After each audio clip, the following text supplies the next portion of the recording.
Yo, Got every it. Wednesday Got night, it. you better tune in tight at 7 p.m. CST. We bring in that insight. Halas Hall Report, best podcast in the game. Stats and facts, you'll remember the name. Host Ken Dub got the knowledge on lock. Co-host Woody, the Bear fan, talking all that talk. Three Bear fans chilling, opinions on the side. We're here for the love, riding that Bear pride. Halas Hall, we break it down right. Join us on the journey from day to night. Blue and orange army taking over the scene. 2025's the year, know what we mean. Bear fans unite, it's our time to rise. Sunday mornings, pre-game vibes in the skies. Lions think they're fierce with Dan Campbell's call, but all that greed ain't gonna help them at all. Same old story, we know how it goes. They just can't compete, everybody knows. Minnesota Vikings always talking smack, but when it's game day, they ain't got the knack. Sitting on the couch while we're making a stand. Over here in Chi-Town, we're the best in the land. Halas Hall, we break it down right. Join us on the journey from day to night. Blue and orange army taking over the scene. 2025's the year, know what we mean. Bear fans unite, it's our time to rise. Sunday mornings, pre-game vibes in the skies. Packer fans yell blow pack blow, but can't see the truth. We're stealing the show. Rivalry heated, but we stay real cool. Halas Hall Report, yeah, that's the rule. With every episode, we build that hype. Stats and team news, we got the right type. Fan base strong, we ain't looking back. 2025, it's a winning attack. So gather round fans, put your hands in the air. Every Wednesday night, we're breathing that bear. Join the revolution, watch the magic unfold. Halas Hall Report, we're breaking the mold. Halas Hall, we break it down right. Join us on the journey from day to night. Blue and orange army taking over the scene. 2025's the year, know what we mean. Bear fans unite, it's our time to rise. Sunday mornings, pre-game vibes in the sky. So mark your calendars, don't miss a beat. Every Wednesday night, Halas Hall can't be beat. Stats, facts, team news on deck. Halas Hall Report, what did you expect? 2025, the Bears are here to stay. Blue and orange in the north, leading the way. Good evening and welcome to the Wednesday night edition of Halas Hall Report. Of course, I'm Ken the Bear fan, and with me, as always, is another man with no opinion, Woody. Good morning. Good afternoon. Yeah, see? You're on the Eastern time. I got you. I'm so used to doing the morning show intro, that I get caught up once in a while. This is the show that counts. That morning show is just for, boring people. This is the show that counts. It's weird. I hate these long breaks because we don't have a game from last week to talk about. Sucks. We don't play until Monday night. That sucks. Sunday show, we're talking and we're like, fuck, dude, we don't play till tomorrow night now. So, I mean, the cool thing is it's an extra long bye week, though. Think about it. Yeah, I mean, the only cool thing is like last weekend, I get to watch Red Zone for Sunday and kind of just relax and enjoy that. Maybe do a space on X like I did last week. I did a football space on X. That was kind of fun. But yeah, I wish we'd be playing Sunday. It's a revenge game against the Commanders on national television. They love to put the Bears and the Commanders in that. You know what? I think this is in the last 4 years. Or no, in the last 3 years. This is the third game in a row that's been on national television. Yeah, I remember that 2 years ago. Remember that Thursday night game? We won 15-13, which was the most boringest Bears game I ever watched. That was the week that Dick Butkus had died. Yep. He had passed away, and we played that Thursday night football. And then we played last year. The game I went to got time swapped to be the game of or Sunday night football or game of the week, and now we got Monday night football. So they love this matchup of the Bears and the Redskins for national television. And I saw the ESPN picks, and of course, they all took the Commanders except for Adam Rank. I mean, we get no. When it comes to the national sports media, the Bears will never get any respect. I don't care if we're 15-0, they will still find a way to give us no respect. Yeah. Well, we'd be resting our starters, so. Yeah. Yeah, I said that this morning on the morning show is that nobody's given, the line is 4.5 favorites, of course, by Washington. Um, and no respect at all after the bye week. I don't know if they're, with the Debo signing, blah blah blah. Yeah, no respect at all, and I just want to go out and prove them wrong. And then even if we and look at and then after we win on Monday night, they'll come up with excuses why the Bears won and why it doesn't improve their ranking or this, that, or the other. There'll always be something. I mean, it's just now look, coming into week 6, we do have some guys coming back. Yep. Kyle Gordon will play against the Commanders, so he's making his season debut. So happy about that. Colston Loveland will be returning to the lineup. But the Bears will do not have to release an injury report until tomorrow. Right. But we do know that Loveland's coming back and that Spider-Man's going to be back in the lineup. I would assume Grady Jarrett's going to be back in the lineup too. And Austin Booker. Well, then there's that. That's the other news. The Bears, they designated to return from the IR Austin Booker and Travis Homer. What does that mean? That doesn't mean they're off the IR. It means they're in their practice window for the next 21 days. If they are not activated in the next 21 days, they go back to the IR. That's what that means. I think they'll activate Booker.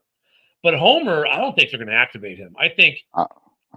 I'm just. I think he's done. I mean, Roshan's taking a spot unless they want to, get him involved in the running attack. I can't see them using on special teams and rushing. I think, Swift has got to get it up, and Managi, he's been filling in pretty good. So I don't see Homer dressing up at all. No, I mean, and they've only got 6 activations left. Once after Booker, they'll have 5. They're going to want to save at least 1 for JJ. That gives them 4 for the rest of the year to move guys back and forth. So yeah, I don't see Homer coming off the IR. I mean, look great thing for Travis Homer. He's getting paid for the year. I mean, look, I'd rather be paid and playing. I mean, look at the guy's going to make his 1.2 or 1.3 mil, not play at all this year, just practice. I mean, before he goes off to find another career, because who knows if anyone will actually sign him if he gets released from the Bears this year. I mean, look, if you're going to go out the door, at least go out with $1 million paycheck. So I mean, not with the Bobby Bonilla contract, but yeah, he'll do good. Bobby, the best contract in sports history, the Bobby Bonilla contract. Christ. And he has another 11 years left on that. Speaking of baseball, the Cubs are up 4-3, top of the 8th, bases loaded, 2 outs for Milwaukee.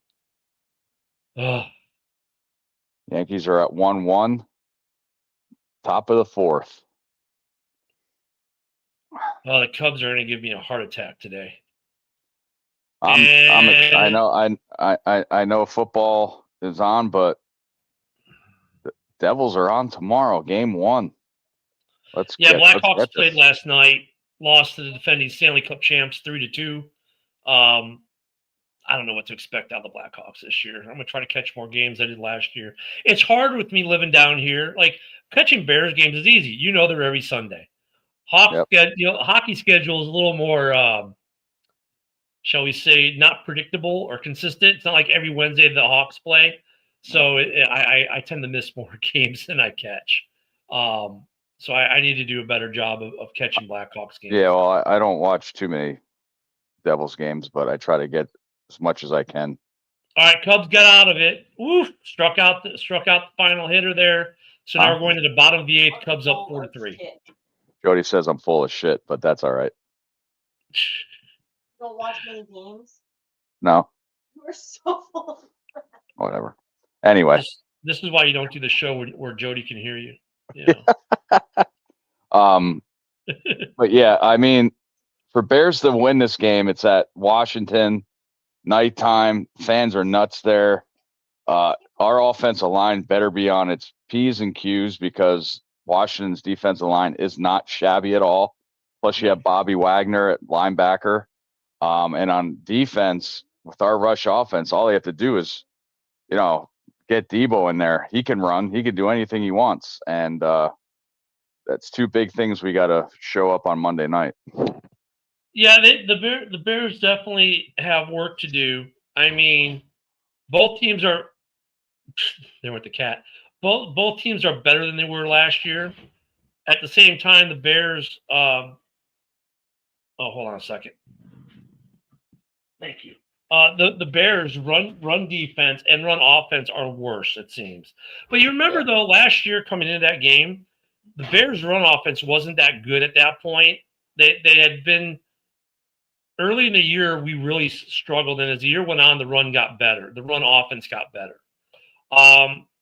Swift busted a 45-yarder on them last year, so they could get right. I mean, I don't know how good really Washington is on the run. Hampton had a pretty decent game against them a couple weeks ago. But yeah, our run. I mean, but look at though, man. I think our run defense is better just with having Gordon back, and if Gordon's back, if Garrett's back, I think that already. And we don't know about Edwards either. No, but if Edwards comes back, I think that then the run defense gets better.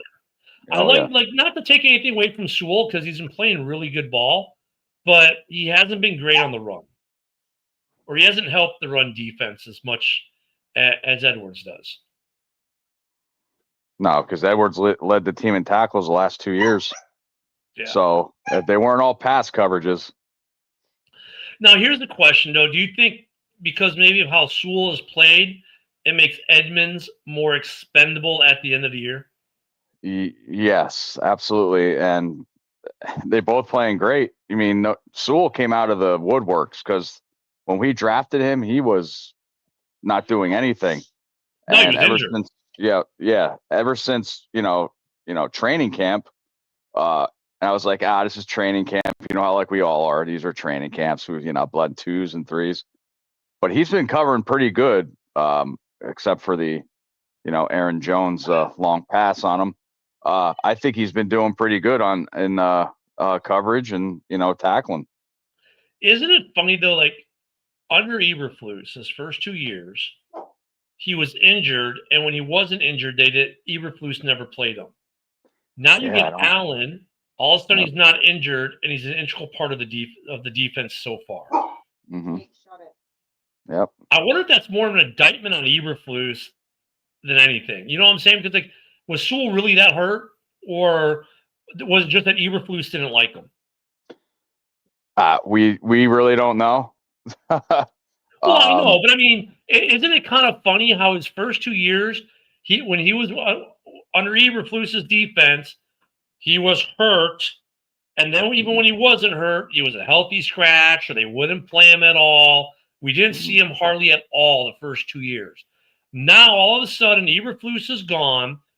Allen is the OC, the DC, and, okay, granted, Edwards hurt, but he's a starter over Hippolyte, who was the guy when we drafted said, it's going to be Hippolyte. No, it was Sewell, and he's played really well. Yep. And they said Hippolyte was the surprise at training camp. So, again, we don't know. We're not down there. We're not in the locker room. We can only give our, opinion and stuff like that. But it's a good point. I mean, Edwards is hurt. Now, if Edwards wasn't hurt, that's a different story. Sewell wouldn't be playing again. But yeah, I mean, and Eberflus, our boy Sanborn's hurt. So I don't know what's going on with his injury. So hopefully everything's okay with him. But yeah, I can't say if Eberflus didn't like him or what. It's just kind of weird that Sewell also, and now he makes Edmonds kind of, look at it. If there's a contract that we could clear, his would be it. Because that's the most money we can save with minimizing dead cap. Because I don't think they're going to get rid of Swift because the savings you'd have to pay to get a running back in, you might as well keep Swift. And Swift's not the problem. I don't think Swift's a problem with the running game. It's the offensive line is more the problem. I know we talked about that Sunday, and there are some Bears fans who really, really want the Bears to trade for Alvin Kamara. And I get that. It's Alvin Kamara. It's a name we all know. You know, he can run. He's never had a 1,000-yard season, though, but he's good out of the backfield. But so is Swift. But they'll say, yeah, but he's better out of the backfield. But is he better out of the backfield that we're willing to pay $18 million for his contract next year? And I honestly don't think the answer to that is yes. And I don't think he'd really solve anything for this year because the offensive line isn't doing well in run protection. We're ranked like 27th in run protection right now. I mean, we can't. Pass protection. Right. 19th overall. Is that where we are? 19? 19th, yeah. Yeah, why get rid of Swift? Draft somebody, get rid of Swift so we have Managai, Roshan Johnson, whatever happens to him, and a new draft pick. Well, next year is Roshan's last year of his rookie deal. Yep. Next year is also Swift's last year of his deal, if I remember correctly. I'll pull that up. I think it's his last year. Maybe 26. Let me see. DeAndre Swift. 27 is his last year. 27. Next year his cap hit is $9 million, and then it's 8.8 and 26. But if you cut him, no. Next year is his last year. Yeah, next year is his last year. And if you cut him, this year's 25, 26, correct? This year his contract, his cap number is 9.3. Next year it's 8.8. But if we cut him pre-June 1st, let me see. I don't think he's one of those contracts where, pre and post June 1st doesn't make a difference. If we were to cut him at the end of the year, 1.3 million in dead, 7.5 in cap savings. Mm-hmm.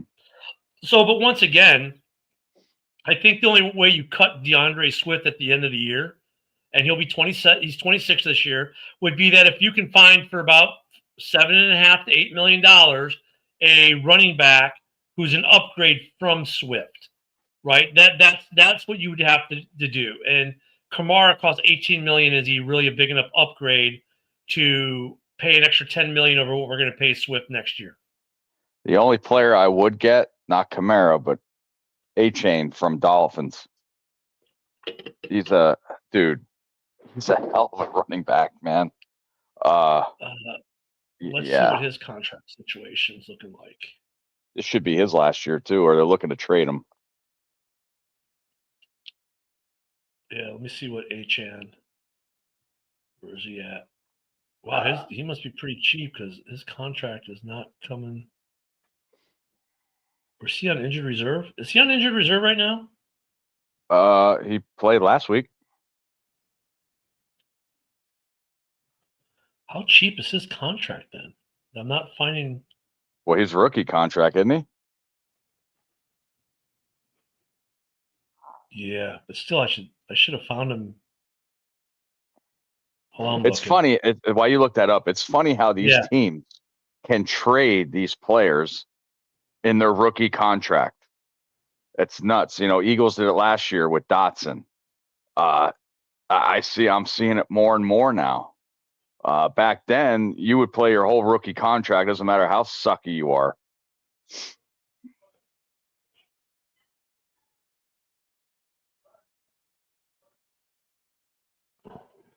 So if anybody's watching, have any questions, feel free to send some questions over or to say hi. So I don't know if anything's going on with the comment section, but we ain't have nobody yet. X is a little weird. Why am I not finding Achan for the Dolphins here? Let me refresh this. Yeah, that's the only running back I would get. I mean, Dallas needs a running back. I mean, I know they got Javonte Williams, but he's not going to be their star at all. Has 1 year left on his contract for next year, and his cap number is 1.7. This is only this is his third season in the league. I don't know. I mean, he's the only running back I would take a chance on out there. I mean, Bigsby got traded to Jacksonville to the Sheagles. ETN, I would like to. He's a good runner, hard runner. Yeah, but they're not going to get rid of him in Jacksonville. The only thing I don't like about Etienne is he's got some injury. He's had some injury issues. Right. And there's a lot of teams out there looking for a running back. Like I said, Dallas, Javonte Williams is not going to be the total answer. Arizona, I'm surprised Arizona don't go out and get nobody. Connor out or he's on IR. Yeah, there's some teams out there that need running backs right now. I think like for next year in the draft, our first or second round pick will probably be spent on a running back. That's just what I'm thinking, because we still are going to need to draft trenches. Don't get me wrong. Maybe an edge rusher. But I think if we re-sign all the safeties, well, let's just go to the first 3 rounds. The first 3 rounds are probably looking in no particular order at a running back, a cornerback, and some either offensive or defensive, or probably most likely defensive line, like an edge. Ken, we're winning the Super Bowl, so we're going to be picking all the way down 32nd. I thought I'd lighten the mood up a little bit, make everybody laugh. It's always possible. It's always possible. But I'm too of a realist that I believe that right now. Hey, if we get into the playoffs, it's possible, right? Because that's a whole new kit and caboodle. But I mean, I don't think that Swift's a problem though with the running game. I mean, I know we talked about it. We had some disagreement when Mike was here, when Bear fan Mike was here. 2 outs for the Cubs now, top of the ninth. I don't think he's the problem, because the offensive line has not done a good job of making holes. They have not been able to get to seal the edge for him. The offensive line and the tight ends need to do a better job at creating holes and push. Because when I watch the Bears, when it's a running play, it seems like that offensive line is getting no push forward. They're getting pushed right back into it. And there we go. Cubs win. There's your final 4-3 Chicago. So Milwaukee leads the series 2-1. Game 4 tomorrow night. TBD, depending on the Phillies and Dodgers game tonight. If that series closes out, then they're going to switch the game time for the Cubs. But I think the Cubs are on late tomorrow. I'll be a happy guy if they get swept. Yeah. But I mean, I don't think that's the problem in Chicago. It's not the running backs. And I think Monangai is actually going to pan out to be a pretty good running back for a 7th round pick. And the other thing is too, Ken, is that these, believe it or not, this is how I'm looking at it. These pre-snap penalties, like 1st and 10, most of the time, 80% is probably running. Well, if you go back to 1st and 15, you're taking that running play out. Most probably, you're going to pass the ball. So these pre-snap penalties on the offensive line or cadences from Caleb Williams everything's got to come together. That could be a big part of it too. Week 4, how many pre-snap penalties? We just had the 2 from Komet, right? Yeah, let me see. Hold on. I think it was just Komet with 2, and that's so not like Cole Komet, because he's usually pretty good. Oh, yeah. And the fact that he had 2 in one game was something else. From week 1 though to week 4, it's been night and day. I will say that. Week 1 was horrendous. Week 2, obviously I was on the cruise ship, so I only saw highlights, but I heard, you guys talking about it after the fact, and it was still an issue. Week 3, they cleaned it up even more. There was 1 penalty, and then last week week 4 we had 2. So they cleaned it up. We had a total of 8 penalties, but that doesn't tell you if it's offense, defense. But I do remember Komet is the one with the 2 pre-snap penalties. Yeah, I don't remember anyone else. I think wasn't there a hold. I think we had a holding, and then some defensive penalties. Look, that was against Max Crosby, and that was the best game the Raiders have played all year, by the way. Because Raiders really made us look bad getting blown out last weekend, didn't they? Yeah, he's a different kind of freak. He's a freak.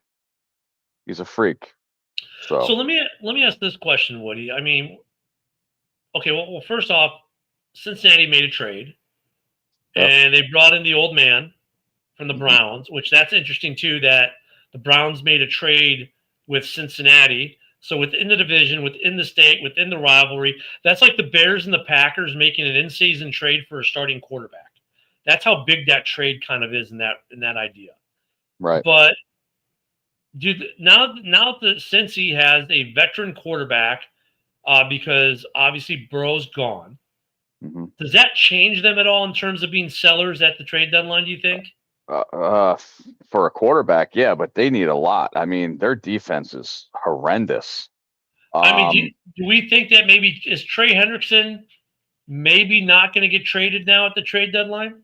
that's what you're asking. Yeah. I don't see it. I see Hendrickson staying there. Now if Flacco comes out and totally takes a shit, that maybe. But if Flacco if they come out and beat Green Bay, Which would be I think, yeah, which would be the first time ever a quarterback beating the same team on team two different twice teams. with two different teams. Yeah. Right. I don't see them trading Hendrickson. I really don't. Now, wouldn't it be funny if Flacco, they do beat, let's say for week 6, they beat Green Bay, they drop game week 7, they drop week 8, they trade Hendrickson to the Bears, and then we beat the Packers twice. And then he would have beaten the Packers at least twice with two different teams in the same season, like his former teammate from that year. I mean, just look at, if you want to go crazy NFL things that could happen. I don't know, Wow. do you think the Bears would make a trade for Trey Hendrickson if he was available, though? I guess that's the bigger question. The question on top of that is, can they take care of his money and give him a full extension contract that he wants, the Bears? Well, and here's the thing with Trey Hendrickson. So this year, his cap number is 25 mil, right? Now he's 31. He's still playing pretty good this year. Yeah, I don't know. I really don't know if they, 25, let's say 25 mil. I mean, if we look at the cap as it is today for next year, no, the Bears don't have it. The Bears can't do anything really. I mean, if we're looking at next year's cap, we have 2.8 million positive cap next year. But that's only with 39 on the active roster. Now we've got 8 million in cap this year. We do get to carry some of that over. I don't think we get to carry it all over. So that would help if we do nothing. So we could have somewhere around 8 to 10 million in cap based off of that. And you figure, okay, we got to sign the entire safety room. Mm-hmm. So the question becomes, how much money does Brisker get? He's making $4 million this year. Well, his cap number's $4 million this year. How much? And then you look at, Kevin Byard's making $8.5 million this year. This is cap number, right? And then you look at who else we got in there. The other guys are going to be like $1 million, right over $1 million. Jonathan Owens is 1.9 million this year. And where's our other one? Hicks is at 1.1 million. But you're gonna have to give those guys raises. So, you figure that's more than the 10 million we carry over. We'll get 20 million new cap. So you're using probably almost 15 mil just to sign your safeties back, at least. Right. And if you were Poles, Warren, whatever, and it's next year, do you think Brisker, you would pay him top dollar even though he's relaxing because of his injury probably last year? He seems like he's playing it safe. I don't know. So far. Yeah, I don't know how much you get. We only have 39 on the active roster for next year too, so we got to sign 15, 14 guys. 14 guys. 14 guys. Yeah. 14. But yeah, 10. The safety room plus 10. You know what, with Brisker, I mean, obviously his numbers are going to matter. I don't know if he's not a 20 mil a year guy. He's not going to get like a JJ contract, but I could see him getting like a small raise, like 10 million. Mm-hmm. Like I see him getting like 10 million a year. He's at 8.5 on a cap hit this year. I could see him getting 10 mil if he's playing well, which he is playing pretty decently. I mean, he hasn't given up anything like we're going, oh God. I mean, he's been he's been good. The biggest difference I've noticed, he doesn't hit as hard, Yeah. but I would too. his coverage has been good. He Right. hasn't really missed tackles. He is No. tackling. I can't think off the top of my head of any real egregious tackles he's missed. If anyone that's watching, put it in the comments if you think he has, but off the top of my head. Hey, good evening, Snoop, coming in from X. Snoop Yeah, Von Poop, is that what that is? Yeah. Okay. I don't think Brisker's missed any tackles. Like, he's been pretty good. So he'll probably get a small pay raise. Like I said, his cap number is 8 mil this year. So his cap number next year will probably be about 10 mil. I think that would make sense. Come on now. Yeah, Brisker's base salary. I'm sorry, he's not that much, not 10 mil. Brisker's base is 3.4. His cap is 4 mil. So, like, I could see them giving 5 mil for next year, with maybe incentives that brings it closer to 6 million. Mm-hmm. Yeah, and Bayer too, man. He's playing off the hook this year. Bayer this year, his base is 5.8. He had a 1.5 mil prorated signing bonus. He's got roster bonuses totaling over $1 million and a $100,000 workout bonus. I could see him at 8.5 cap hit next year, or maybe 9 or 9.5, like a small raise. I don't think he's going to break the piggy bank. But he's not going to get 12 mil or something like that. Yeah, he's playing good. So, but like I said, we said if you get rid of Edmonds, right? If you get rid of Edmonds, you're saving 15 mil in cap. So what would they do with Edmonds to reconstruct him? Make him longer, or put some of his money into a signing bonus? You could, if you do, Nick. Well, you could. Let me see if you restructure. Is he eligible for restructure? He's not eligible for restructure next year. They'd have to restructure him this year, and you'd only save $6 million. Okay. And that's probably, it's roster bonus or stuff like that. So they cannot restructure next year. Now, if you give him an extension next year, you can save $10 million in extension. So what that means, you save $15 million. Okay, if you cut him post June 1st, it's the same as pre June 1st for him. So if we cut him at the end of the year, we take $2.4 million in dead cap, and we save $15 million in cap. So I could see the Bears possibly doing that with Edmonds. He could become a cap casualty. I mean, play wise, I think he might deserve to stay, but he might become a cap casualty. And he's the most obvious one. Yep, Komet's the other. And then Komet's after that, and then Swift after that, and then after that, you really don't have anyone. Then our hands are a little tied when we look at the 26 roster. Yep. The hands get a little tied there with guys we could possibly cut and save good money on. And even with Cole Kmet, you're taking 3.2 in dead cap to save $8 million and saving 8.4. So, but we got guys who are uncuttable next year because we would go negative cap if we did. Montez Sweat's cuttable. You can cut him. If you cut him post June 1st, you take $14 million in dead, but you gain 11. And I don't know how Bears fans would feel about that, considering how not great he's been playing. That was Zambrano threw out the first pitch in Chicago today, and go figure, it was a wild pitch. That's hilarious. Who was? Carlos Zambrano, former pitcher for the Cubs. He threw out the first pitch, and he missed it way wide to the right. The big guy. Is he still big? He's a big guy. Oh, he's still big. Yeah, he's still a big guy. I love Big Z. He was great. But I mean, what do you think about keeping Montez Sweat? Maybe that's a guy we get rid of, because honestly, what has he done this season? That too, that's who we do. That's the Hendrickson thing.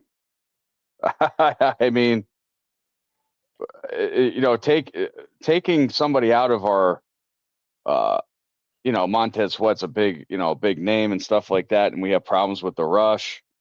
If we take him out, we're going to have bigger problems because there's nobody there, even though he's not doing anything. Then I would definitely talk about Hendrickson then. Yeah, Snoop says, hey, he better have a revenge game this week. And I'll tell you what, though, Snoop, not only Who's does that? he Who's that? sweat. Oh, I thought he was Sweat. talking about Tyreek Stevenson. Well, him too. Yeah, I know. But Stevenson, not so much, because he's been really, really good this season. But Sweat, not only does he need to have a revenge game against his former team this week, he needs to get on track and start producing. Yep. Like, look, I've been saying this. While the Bears are not getting sacks, they are creating pressures because, look, at 7 interceptions in 2 weeks isn't because we're giving them clean pockets to throw out of, right? They are forcing quarterbacks to move out of the pocket. They're forcing quarterbacks to make bad decisions. They are doing that. But it's not enough. Sweat needs to start putting quarterbacks on the ground. Yeah, because then you got to think about games coming up. Jaden Daniels, mobile quarterback. Lamar Jackson, if he comes back, mobile quarterback. So these guys, linebackers, Edwards, Edmonds, Sewell, they're going to be a spy. So it's going to be tougher than we think, even though Baltimore's not doing too good. And then, free agency for next year. I don't know what. Let me see if they've even got the 20. Oh, they do have the 26. So Trey Hendrickson's going to be the guy. Debo is a free agent at the end of the year. Interesting. Let me just do edge rushers. So for edge rushers at the end of the season, you've got Trey Hendrickson, Khalil Mack, Hassan Reddick, Joey Bosa.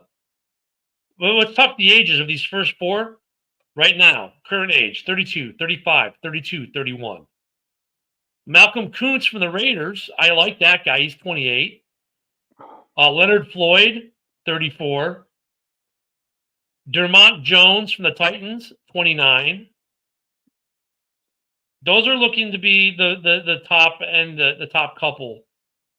If they even, Kyle Van Noy from the Ravens is going to be out there. The list is pretty decent. Von Miller, of course. Didn't Pratt from the Raiders get traded today? Yesterday. Yeah, the Raiders. Wait. The Raiders? I don't think. Did they make a trade? I thought they traded Pratt.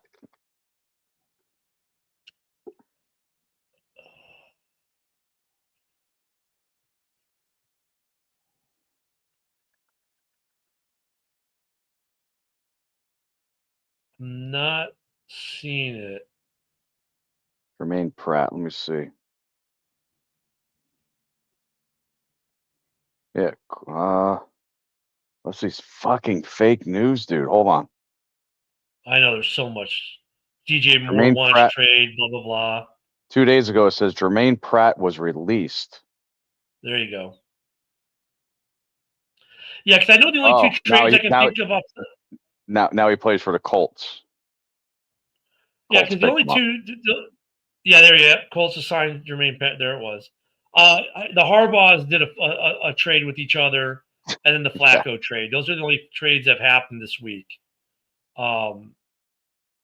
Yeah. Interesting. I don't know.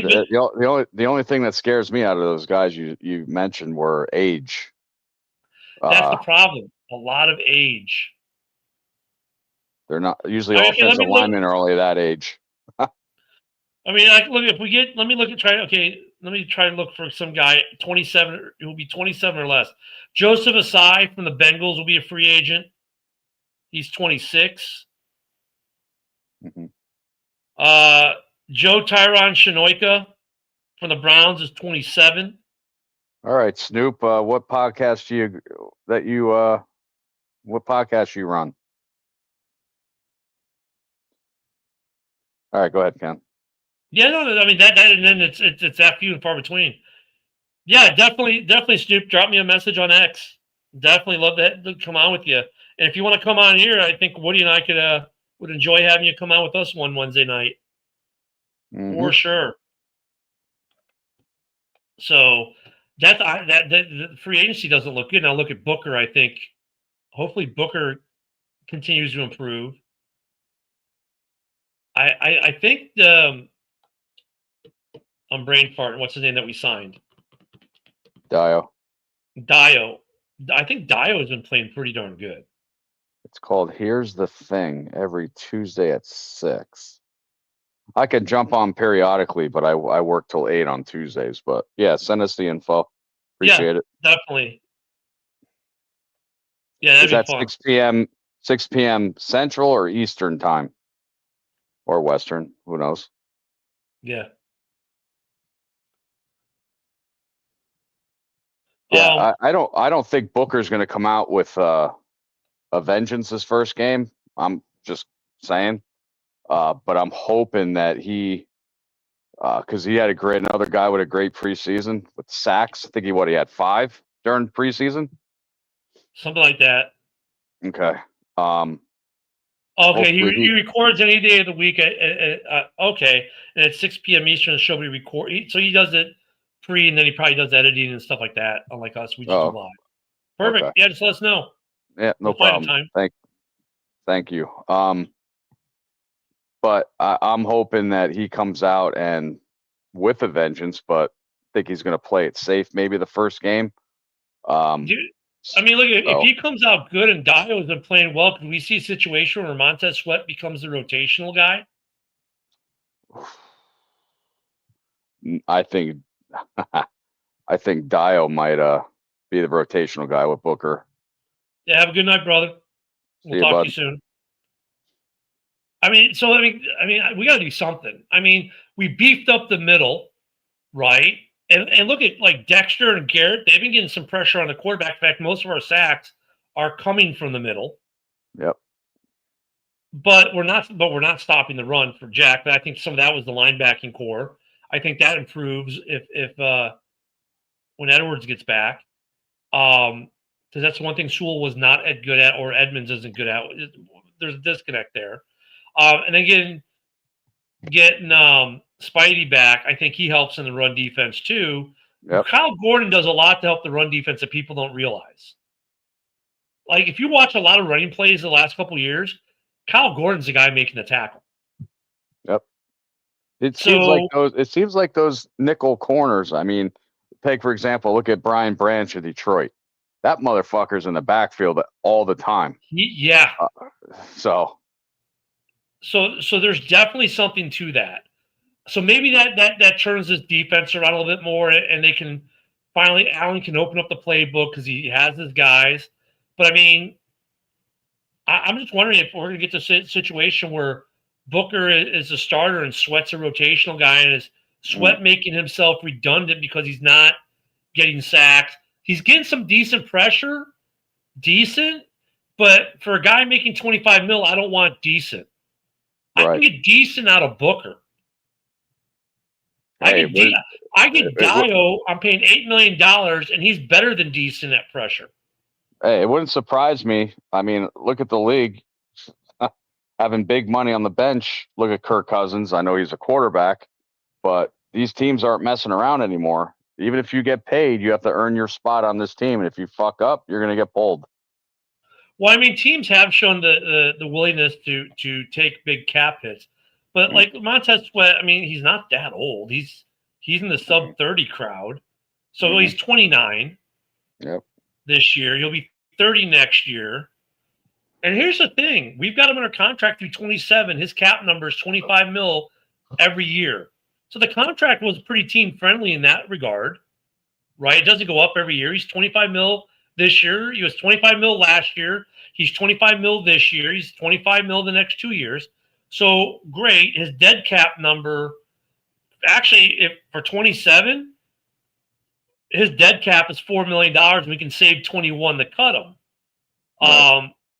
For next year, if I do post June 1st designation, his dead money is $14 million. We save 11. If it's pre-June 1st, it's 18 mil dead, and we save 6.9. So next year he's a little bit harder to cut, but that final year of his contract, I mean, I could see him if he's playing like he is now and like he did last year. After next season, if he's still here, he's gonna be cut because they're not gonna pay him 25 mil to not get great production out of him. Well, They're just not. He's playing his former team on Monday, so hopefully that puts a fire in his ass.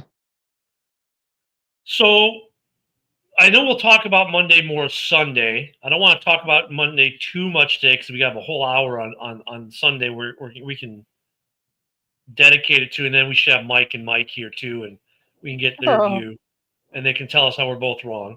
Not happening. Not happening. I know. But defensively, or I should say, which side of the ball do you think needed more work in the bye week coming into this week? Like, what was the problem? If you had to rate the problems that Ben had to address this week, let's say the top 3 problems, what would you say they were? Rush D. And then, what were they? And do you think he was able to address them? There we go. Oh boy. Yeah. Rush D, yes, because all the guys coming back. The run offense, I can't say because they had the 2 rookies in there at the end of the game last week or during the game last week. Yeah. I say they worked on it, but it's not totally going to be fixed. Okay. Well, the third one. Oh man. Tight ends being more involved. I'd say they worked on it. Dude, are you reading my mind? Because I was like, tight ends. I was about to say, I'll say it for you, tight ends. So yeah, dude. I mean, I agree with everything you just said. Pretty much. I think, Rush D, and I agree with you. I think just by bringing Spidey back, the Rush D gets better. With Gordon back in that nickel corner, it gets better. And then with Loveland coming off, the third issue being, I think they need to get both tight ends into the pass game more. Loveland and Kmet, like get them both. And I got it. We got 3 really good receivers, but we got 2 really good tight ends. And you want to talk about spreading the defense thin. And if they do that, then I think that's going to improve the run game. Well, here's a question: I don't know. I didn't check, but TJ Edwards, has he been practicing? They haven't said. I thought I saw something last week where he practiced, but there was nothing in what I just looked up from this week. And you know what? Let me see. As far as the offensive line is going, it could be the 2 rookies starting. Fine with me. You know what? I'm fine too. Look, he's not a rookie. He's really not a rookie. The Canadian Eagle. This is his first year starting. He was a rookie last year, and he spent the year on the IR. So let's just get that right. Well, I think. What's the word on Darnell Wright? That's what I'm saying. I haven't heard anything on Darnell Wright, who had an elbow injury. So we haven't heard anything. I know Shamar Turner is back also for the Bears, but he barely played last week. But yeah, I mean,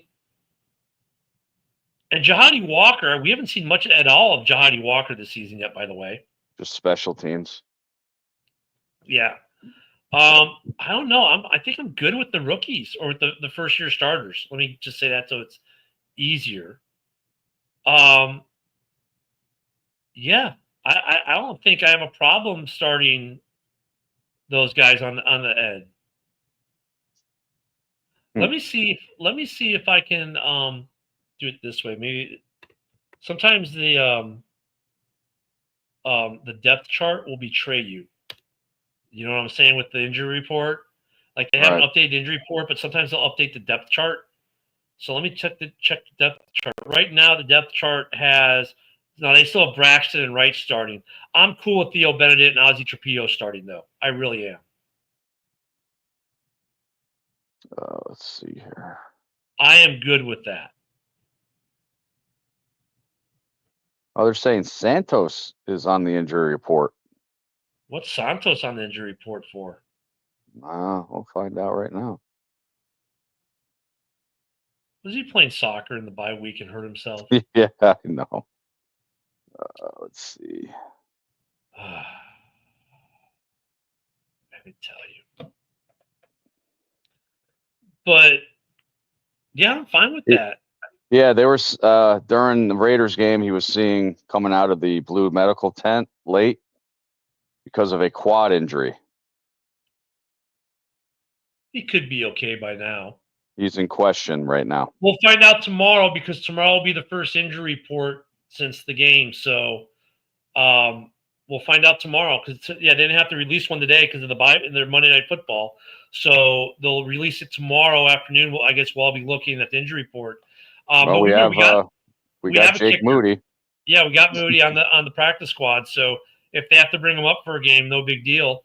You know what's great though, Woody, is that we have enough depth at the offensive line, and we're both like, we'll bring in 2 first-year starters, and Darnell Wright's a guy that we totally love in Chicago. Braxton Jones, you either love him or you hate him. It seems to be. I tend to like Braxton more than hate him, but that we have that kind of depth that we can put those 2 guys who could start on most NFL franchises and make them our backups for next week. Because even if you hate Braxton Jones and you hate PFF, honestly, Braxton Jones could probably start for at least half the teams in the NFL. And the fact that we're like, yeah, we'll put in Theo Benedict over. And then we can do that. And same thing with we don't need Darnell Wright. Take another week. We got a guy. Yeah, Darnell Wright did not practice today. So we'll probably still see Trapillo then, which is fine because you know what's funny? That's his natural position, right tackle. When we were talking about making him the left tackle, that's not his natural position. So it actually worked out really good for the Bears that Theo Benedict really had a good camp in preseason. And he obviously learned a lot last year being around the team and recovering. So, but I think the offensive line, though, gets better in the run game, though, if they utilize the tight ends more. You know what I'm saying? Going back to that question that I posed. Like, think about it. With the Bears receiving core, if you got 5 targets out there and you got Swift in the backfield and you just keep you're pinging, you're hitting Kmet, you're hitting Colson, you hit Moore, you hit Adunze, you hit Zacchaeus, or you hit Luther, or take your pick at wide receiver. We got so many of them, right? That's one area where we're rich in abundance of. And they're doing all that. That's going to take pressure off the O-line when they do actually call a run play. And even more, let's say you run Swift out and he's a dump off throw. And now you're getting Swift into the passing game. I think that opens up the run game. And that'll help with the run game for the offensive line. I mean, I know, conventional wisdom is you run to open up the pass game, but look, you can also pass to open up the run game. Yeah, I'm surprised that the play action is working so good for Caleb with the run game not doing so good. That's a surprise for me. But you know what that is? That's them respecting Caleb's ability to run, though, too. Because they can't sell out on it, because then if they give him an angle, he's already done it a couple times this year where he's taken it. I mean, you look at the DJ Moore touchdown a couple weeks ago, was at the Dallas game. That touchdown, he was so wide open because they had to have a spy on Caleb because he had some nice runs that game. Yeah, he extended the play. Yep. Yeah. Well, but he had some runs where he ran for first downs and that. Yeah, I was in that end zone when Moore was open. But I think the last week, though, they didn't have that many. They didn't have really any successful runs really for Caleb in that Raiders game. Not, by successful I mean 10+ yards. So yeah, that might make the play action a little bit harder against Washington. But you can use the passing game to get the other things running. You really can. Yep. I mean, it's not conventional wisdom, but other teams have done it. It can work. And I think we've got a good enough quarterback, a good enough offensive line on pass protection, and enough weapons to throw to. To me, that's a plausible tactic the Bears can run. Yep. So you can tell how you can tell them in the South about to pop open a sun drop. Pop. Oh, I thought you said you have a pop. Well, pop is a Chicago thing. With sun drop is a Southern thing. And where'd you get that, Ken? Publix? Yeah, as a matter of fact, I did get it at Publix. Where shopping is a pleasure. Yeah. Publix, you don't have to send me a check. Just send me some pub subs. Hey, do they got a Wawa down by you yet? We do have one in Pensacola. So it's funny because Wawa wanted to come this way. When I lived in Orlando, we had Wawa. We loved Wawa. We moved up here, we didn't, and we had this other whatever. Now Sefco has moved in. So Sefco, they're buying up all this land. They're trying to build up their gas station, so Wawa can't. Wawa does got. I think we have 2 Wawas in the Pensacola area now. But like by my old house, they put 2 Sefcos within a mile and a half of each other, just so Wawa couldn't open one up. They're doing that here. We have 1, 2, 3, 4, total of 6 Wawas within a 10-mile radius. But you know what's ironic? I only have 2 things in my house that take gasoline now. My riding lawnmower. Well, 3 things. My riding lawnmower, my wife's motorcycle, which she doesn't ride at all, and my motorcycle. That's it. So I don't care about gas stations anymore. Well, Wawa, they're saying, don't go to Wawa to get gas. Go to a regular Sunoco, Exxon. Yeah, you go to Wawa for the food, and they have good food and stuff. Yeah. And that's what Sefco. They have their own kitchen and all that. They're like Wawa. So, but none of them are as good as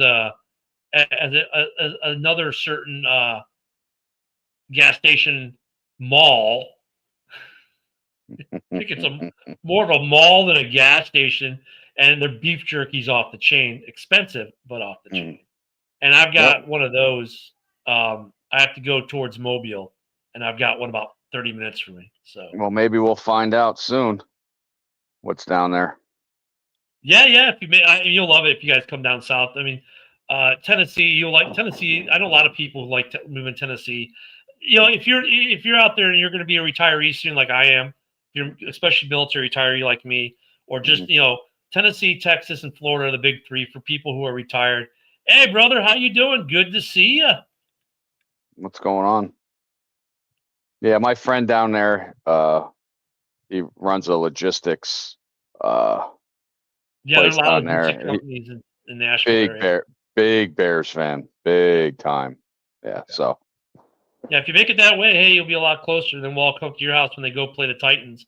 I'll go to Titans, then I can go to NOLA, maybe. Yeah, we can go party in the quarter for a day. Yep. So now, 6 more years when you retire. So you need to DM me. So I used to teach the TAP program. So 6 more years. That means he's an E4. No, but hey, send me a message either on Facebook or on X, and you can see my X account, of course, here at Ken the Bear Fan. Send me a message, man. I used to teach the TAP program. I can help you out with your transition from the military. But military retirees, the best 3 states to live in are Texas, Tennessee, and Florida, in no particular order. All 3 have great benefits. Yeah, I'm pretty excited. Yeah, get that high 3. Yes, that high 3 in. So, yeah, man, I think the Bears probably, it's gonna be a good game on Monday. I mean, look at we have the bye week advantage, so to speak.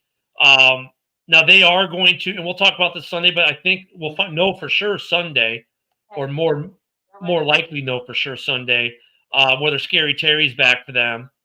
Yeah, I know you need to make rank though to get your high 3 for the next rank is what I was saying, brother. So you gotta get promoted in the next 2 years. And get that high 3. But they could have Scary Terry back. That's gonna make it interesting. Are you gonna be on the morning show at all this week, brother? Maybe. I might pop in if I'm not busy at around 11.